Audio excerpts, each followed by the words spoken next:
आसतु देखा महामारी कोरोना नहीं केंद्र स्वास्थ्य मंत्रालय सांबादिक सम्मिलनी जा चुकी है। अभी तक रेलवे ने 222 विशेष रेलगाड़ियां चलाई हैं और लगभग 2.5 लाख से अधिक यात्रियों ने इस सुविधा का उपयोग किया है। जैसे मैंने बताया था, इस श्रृंखला में अगली कड़ी में अब सरकार का प्रयास है कि विदेशों में फंसे हुए नागरिकों को चरणबद्ध तरीके से भारत वापस लाएं। यात्रा की व्यवस्था नॉन शेड्यूल्ड कमर्शियल फ्लाइट्स और नौसेना के जहाज़ों द्वारा की गई है, जिसकी प्रक्रिया 7 मई से शुरू हो गई है। जैसे मैंने पहले भी साझा किया था, इस प्रकार की यात्रा के लिए जो एसओपी जारी की गई है, उसके अनुसार विदेशों में फंसे भारतीय संबंधित भारतीय दूतावास और उच्च आयोग में अपना पंजीकरण कराएंगे। गर्भवती महिलाएं, छात्र, वीजा अवधि समाप्त होने वाले व्यक्ति, मेडिकल इमरजेंसी केसेस इत्यादि को यात्रा में प्राथमिकता दी जाएगी। बोर्डिंग से पहले यात्रियों की स्क्रीनिंग की जाएगी। केवल एसिम्प्टोमेटिक यात्रियों को ही यात्रा की अनुमति होगी। यात्रा के दौरान सिविल एविएशन और हेल्थ के प्रोटोकॉल्स का अनुपालन करना होगा। बोर्डिंग के पहले सभी यात्री अंडरटेकिंग देंगे कि वे भारत में आगमन पर 14 दिनों तक न्यूनतम अवधि के लिए अपने खर्चे पर अनिवार्य इंस्टीट्यूशनल क्वारंटाइन में रहेंगे। गंतव्य पर पहुंचकर सभी की मेडिकल जांच की जाएगी और सभी को आरोग्य सेतु ऐप पर अपने आप को रजिस्टर करना होगा। अगर कोई यात्री सिम्प्टोमेटिक पाया जाता है, उन्हें हेल्थ प्रोटोकॉल के अनुसार मेडिकल फैसिलिटी में पहुंचाया जाएगा। बाकी यात्री इंस्टीट्यूशनल क्वारंटाइन में पहुंचाए जाएंगे। 14 दिन के इंस्टीट्यूशनल क्वारंटाइन के बाद इनका दोबारा कोविड टेस्ट किया जाएगा और स्वास्थ्य प्रोटोकॉल के अनुसार अग्रिम कार्यवाही की जाएगी। इंस्टीट्यूशनल क्वारंटाइन की व्यवस्था संबंधित राज्य या केंद्र शासित प्रदेश की सरकार की करेगी। विदेश मंत्रालय यात्रियों की सूची उनके आगमन से पहले संबंधित राज्यों के साथ साझा करेगी। इसी प्रकार से बहुत से विदेशी ग्रीन कार्ड या ओसीआई कार्ड होल्डर्स और भारतीय जो विभिन्न कारणों से विदेश जाना चाहते हैं, उनके लिए भी यात्रा की व्यवस्था की गई है, बशर्ते गंतव्य वाला देश इन्हें अपने यहाँ प्रवेश की अनुमति दे। इवैक्यूएशन फ्लाइट्स द्वारा विदेश जाने वाले अंतर्राष्ट्रीय यात्रियों के लिए एयरपोर्ट्स अथॉरिटी ऑफ इंडिया ने भी एक एसओपी बनाई है, जिससे कि सोशल डिस्टेंसिंग, हेल्थ प्रोटोकॉल्स का एयरपोर्ट्स पर अनुपालन हो। एसओपीज के सफल क्रियान्वयन के लिए स्वास्थ्य मंत्रालय, विदेश मंत्रालय, गृह मंत्रालय, सैन्य मामलों के विभाग, सिविल एविएशन मंत्रालय और एयर इंडिया के वरिष्ठ अधिकारियों की एक इंटर मिनिस्ट्रियल कोऑर्डिनेशन कमेटी का गठन किया गया है।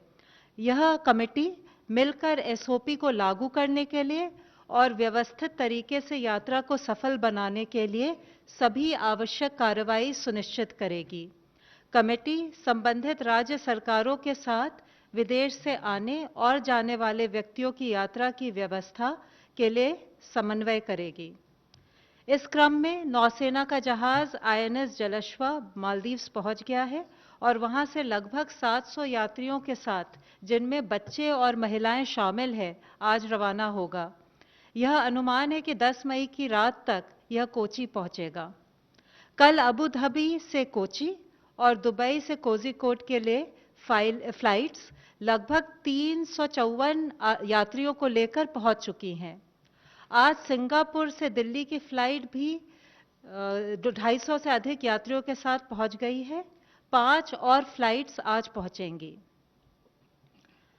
जो ओसीआई कार्ड होल्डर्स और विदेशी भारत में लॉकडाउन की वजह से फंसे हुए हैं, उनके वीजा सुविधा और कॉन्सुलर सेवाओं के संदर्भ में कई महत्वपूर्ण निर्णय लिए गए हैं।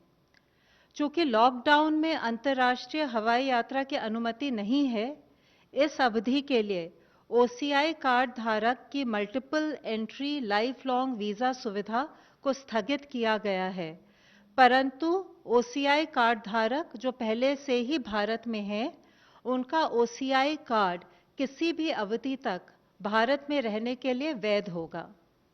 प्रतिबंध के दौरान अगर ओसीआई कार्ड धारक बहुत आवश्यक कारणों से भारत की यात्रा करना चाहें तो वे भारतीय मिशन से वीजा के लिए संपर्क कर सकते हैं।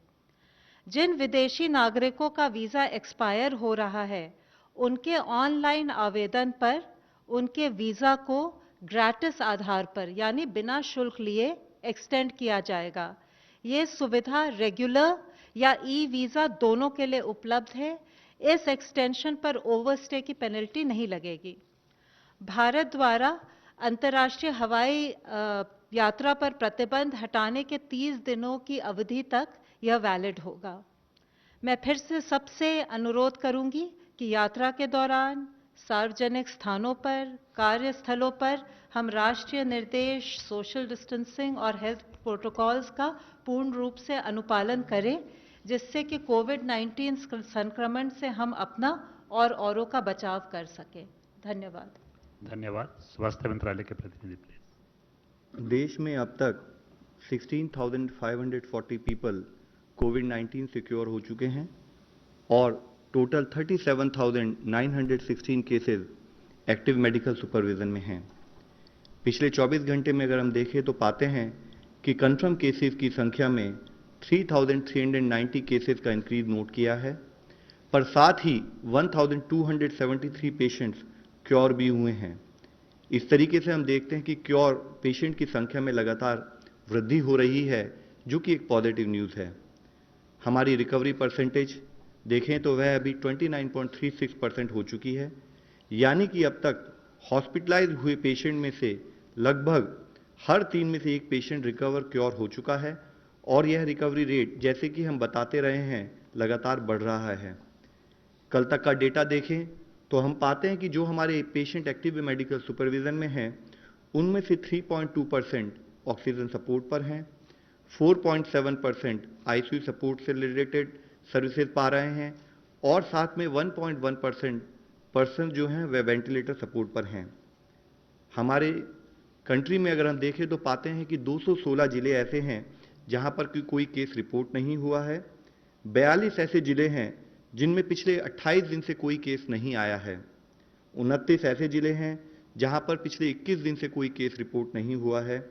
36 ऐसे जिले हैं जहां पर कि पिछले 14 दिन से कोई केस नहीं आया है और 46 ऐसे जिले हैं जहां पिछले 7 दिनों से कोई केस नहीं आया है। हमारा एफर्ट है कि हम फील्ड पर कंटेनमेंट और फिजिकल डिस्टेंसिंग का पालन करते हुए इन जिले की संख्याओं को बढ़ाएं। भारतीय रेलवेज ने 5,231 कोचेस को कोविड केयर सेंटर्स के रूप में कन्वर्ट किया है और उनको 215 आइडेंटिफाइड रेलवे स्टेशन पर रखा जाएगा। इन कोचेस का यूज मिनिस्ट्री ऑफ हेल्थ द्वारा 7 अप्रैल को जारी किए गए दिशा निर्देशों के अनुसार वेरी माइल्ड और माइल्ड केसेस के ट्रीटमेंट के लिए किया जाएगा। यह इंश्योर किया जाएगा कि क्रॉस इन्फेक्शन से बचने के लिए सस्पेक्टेड और कंफर्म केसेस के लिए अलग अलग कोच डेजिग्नेट किए जाएं। जहां पर भी cases Covid care centre coach में एडमिट होते हैं, वहां प्रत्येक पेशेंट को या तो एक इंडिविजुअल केबिन असाइन किया जाए या जरूरत अनुसार 2 कंफर्म पेशेंट एक केबिन में रखे जा सकते हैं। 215 स्टेशन में से 85 स्टेशन पर इवन हेल्थ केयर स्टाफ भी रेलवे द्वारा प्रोवाइड किया जाएगा और एडिशनली जो 130 रेलवे स्टेशन हैं जहां पर ये कोविड केयर कोचेज होंगी, वहां स्टेट जब अगर उनकी रिक्वेस्ट के अनुसार स्टेट के द्वारा स्टाफ और एसेंशियल मेडिसिन प्रोवाइड की जाएंगी। रेलवेज ने 2,500 डॉक्टर्स और 35,000 पैरामेडिक्स को भी कोविड-19 मैनेजमेंट के लिए डिप्लॉय किया है। इसके साथ ही आईसीएमआर ने प्रोजेक्ट प्लेसिड के तहत प्लेसिड यानी phase 2 open label randomise control trial को उनको नेशनल एथिक्स कमेटी से मंजूरी मिल गई है, जिसके तहत आईसीएमआर कॉन्वलेसेंट प्लाज्मा की सेफ्टी और एफिकेसी को असेस करने के लिए क्लिनिकल ट्रायल्स 21 हॉस्पिटल में करेगा, जिसमें से कि 5 अस्पताल महाराष्ट्र से हैं, 4 गुजरात से हैं, राजस्थान, तमिलनाडु, मध्य प्रदेश और उत्तर प्रदेश से 2-2 अस्पताल हैं। साथ ही पंजाब, कर्नाटका, तेलंगाना, चंडीगढ़ से एक अस्पताल है। कल माननीय स्वास्थ्य मंत्री और माननीय आयुष मंत्री उन्होंने मिलकर आयुष संजीवनी एप्लीकेशन का लॉन्च किया, जिसको कि आयुष मंत्रालय ने मिनिस्ट्री ऑफ आईटी के द्वारा डेवलप किया था। साथ ही 2 इंटरडिसिप्लिनरी क्लिनिकल रिसर्च स्टडीज जो एक जॉइंट इनिशिएटिव के रूप में आयुष मंत्रालय, मिनिस्ट्री ऑफ हेल्थ और ministry of science and technologies ICMR के साथ मिलकर उसको भी लॉन्च किया गया। इन स्टडीज का मुख्य उद्देश्य है कि आयुर्वेदा को प्रोफाइलैक्सिस के लिए रूप में कैसे इस्तेमाल किया जाए और उसको स्टैंडर्ड केयर फॉर कोविड-19 से संबंधित एडिशनल सपोर्ट के रूप में कैसे यूज किया जा सकता है। इसी के तहत दूसरी स्टडी के द्वारा population based intervention on the impact of Ayush based prophylactic intervention, जो कि आयुर्वेद का इस्तेमाल कोविड-19 के प्रिवेंशन में हाई रिस्क पॉपुलेशन को स्टडी करेगा। माननीय स्वास्थ्य मंत्री जी ने तमिलनाडु, केरल, कर्नाटक और तेलंगाना के राज्य स्वास्थ्य मंत्रियों से भी उनके प्रिपेयर्डनेस और कंटेनमेंट एफर्ट्स की समीक्षा की। इससे पहले माननीय स्वास्थ्य मंत्री ने यूपी, उड़ीसा, वेस्ट बंगाल, गुजरात और महाराष्ट्र के स्वास्थ्य मंत्रियों के साथ भी वीडियो कॉन्फ्रेंस के द्वारा बातचीत की और उन्होंने कहा कि राज्यों को हर संभव मदद दी जाएगी। उन्होंने यह भी कहा कि अन्य राज्यों से आने वाले माइग्रेंट वर्कर्स की उचित क्वारंटाइन व्यवस्था हर जिस स्टेट में वह लौट रहे हैं वहां की जाए और सारी यानी कि सीवियर एक्यूट रेस्पिरेटरी इलनेस और इन्फ्लुएंजा लाइक इलनेस केसेस की सैंपलिंग और टेस्टिंग की उसको बढ़ाया जाए, उसकी आवश्यकता पर भी उन्होंने बल दिया।